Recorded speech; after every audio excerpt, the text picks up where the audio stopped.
ሰላም ጤና ይስጥልን። የጊዮን ዜና መረጃዎችን እነሆ። ጀብደኛው ምኒልክ እዝ 101ኛ ኮር 35ኛ እና 104ኛ ኮር 24ኛ ክፍለ ጦር የአርመኒያውን ሰራዊት በመደምሰስ ጊራና ከተማን ተቆጣጥረዋል።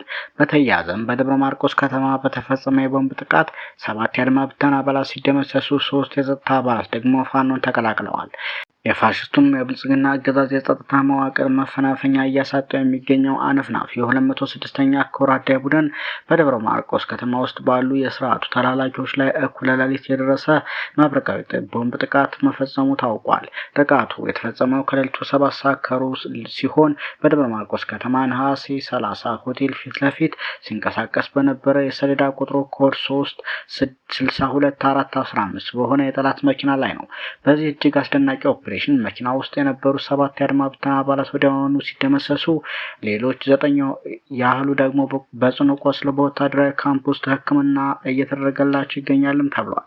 ይህ በእንዲህ እንዳለ የአገዛዙ የጥፋት ዕድሜ ለማራዘም መሰለፍ ትርጉም አልባ መሆኑን የተረዱ ወገኖች የህዝቡን የህልውና ትግል በክብር መቀላቀላቸው ሂደት ቀጥሏል። በዚህ መሰረት ሽመልስ ጌትነት ታየው እንዲፍራው ቀናው ካሳ የተባሉ የአድማ ብተና የሚሊሻና የፓራ ኮማንዶ አባላት ከደብረ ማርቆስ የዲቤና ካምበር ከተሞች በመውጣት የጠላትን ምሽግ በመክዳት 206ኛ ኮር 34ኛ ክፍለ ጦርን በኩራት ተቀላቅለዋል።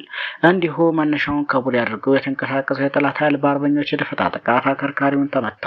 መነሻውን ከቡሬ ከተማ በማድረግ ወደ ደረቋ ከተማ አቅጣጫ ለመንቀሳቀስ የሞከረ የፋሽስቱ የብልጽግና አገዛዝ ሰራዊት በጀግኖች የፋሽስቱ አርበኞች በተሰነዘረበት አስደንጋጭ የደፈጣ ጥቃት አከርካሪው ተመቶ ሙሉ በሙሉ መበታተኑ ተነገረ። በዚህ የተቀናጀ መብረቃዊ በሆነው የጀግኖች ጥቃት የህዝብን ትግል ለማፈን የተሰማሩ ከ16 በላይ ያገዛዙ ወታደሮች ሙትና ቁስለኛ በመሆን የተደመሰሰ ሲሆን የቀረው ጠላት ኃይል ደግሞ የፋኖን ክንድ መቋቋም አቅቶት ህይወቱን ለማትረፍ ወደ ኋላ መፈርጠጡም ታውቋል። በዚህ ግንባር ከፍተኛ የሰውና የቁሳቁስ ኪሳራ የደረሰበትን የተደናገጠውን የጠላት ኃይል ለመታደግ እገዛ ለማድረግ መነሻውን ካጉት ያደረገ ተጨማሪ አገዛዙ የጦር ማጠናከሪያ ኃይል ለመንቀሳቀስ ሞክሮ ነበር።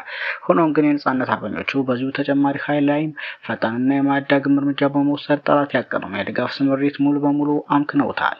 ሌላው በደባራይ ግንባር 9 ሲደመሰሱ 7 ያገዛዙ ብልጽግና ጦር አባላት ከባድ ጉዳት አስተናገዱ።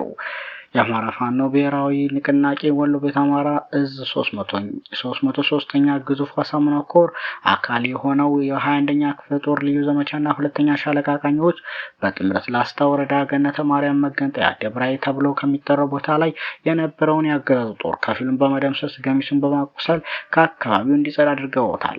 ደብራይ ላይ መሽጎና ኬላ በማዘጋጀት የአካባቢውን ማህበረሰብ ሲዘርፍና ሲያሰቃይ የነበረው ያገዛዙ ሰራዊት ላይ ድንገተኛ መብረቃዊ ኦፕሬሽን በመስራት ግንቦት 8 ቀን 2018 ዓ.ም ከጠዋቱ 1 ሰዓት ጀምሮ ፊት ለፊት በመቅጠም የክፍለ ጦር አህዶች በጠላት ላይ ድል የተቀናጁ ሲሆን በውጊያው 5 ሚሊሻና 4 የመከላከያ አባላት ሲደመሰሱ 11 ከባድ ቁስለኛ መሆናቸውም ታውቋል። እንዲሁ በዳውንት ወረዳ የተጠራው ያገዛዙ ጉባኤ በ31ኛ ክፍለ ጦር ጀግኖች ቅጽበታዊ ጥቃት ተበታተነ።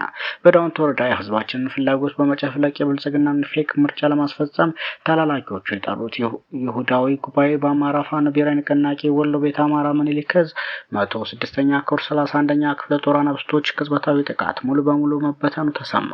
ከብዙ ፈተናዎች ማግስት በበረሃ ላይ ራሷን ያጸናችውና የቀድሞው ሰንጥቅ በሚል የምትታወቀው 31ኛ ክፍለ ጦር ያገዛዙ ቁም ቅዠት ማና አስቀርተዋለች።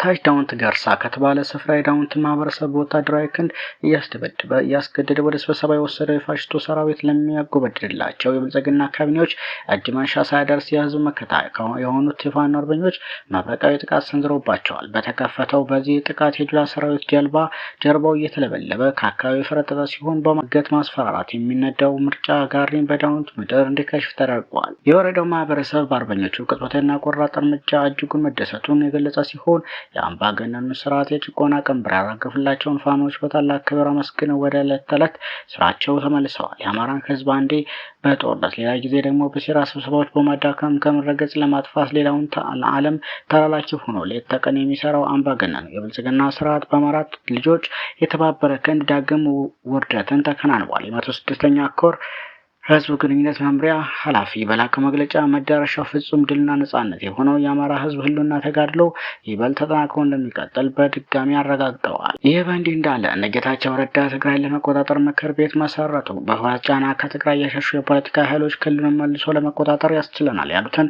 ምክር ቤት አዲስ አበባ መስርተዋል። እነ ጌታቸው ረዳና ጀነራል ጻድቃን ገብረትንሳኤ ያሉ የህወሓት ተቃዋሚዎች የመሰረቱት የትግራይ ሰላምና ለውጥ ምክር ቤት የተሰኘ ተቋም ነው። ምክር ቤቱ የተመሰረተው በአፋር ክልል የሚንቀሳቀሰውን ሀራ መሬት ወይ የትግራይ ለውጥ ኃይል ታጣቂ ቡድን አዛዥ ጀነራሎችን አቅፎ መሆኑም ታውቋል። በአዲስ አበባ ከተማ መመስረቱ የተነገረለት የለውጥ ኃይሎች ምክር ቤት ህወሓት አስወግዶ ትግራይን ለመቆጣጠር የሚሰራ ነውም ተብሏል። በህወሓት ግፊት ከትግራይ የወጡት የፖለቲካ ኃይሎችና አፋር ክልል የመሸገው ታጣቂ ቡድን በቀጣይ ስለሚኖራቸው የጋራ ትግል ሲመክሩ መሰንበታቸውንም ገልጸዋል። ሰሞነኛ መረጃዎች እነኝን መስሉ ነበር።